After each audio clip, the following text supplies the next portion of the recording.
Меня зовут Герасимова Малиша. Я сегодня вам расскажу по улице Тимошевского. По улице Тимошевского находится старый город. Здесь так красиво.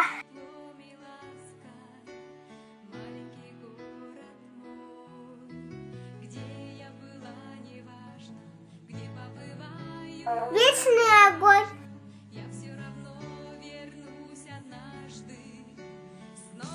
Памятник Тюлькетова.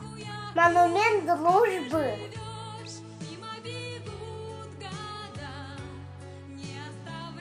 Спасибо за внимание.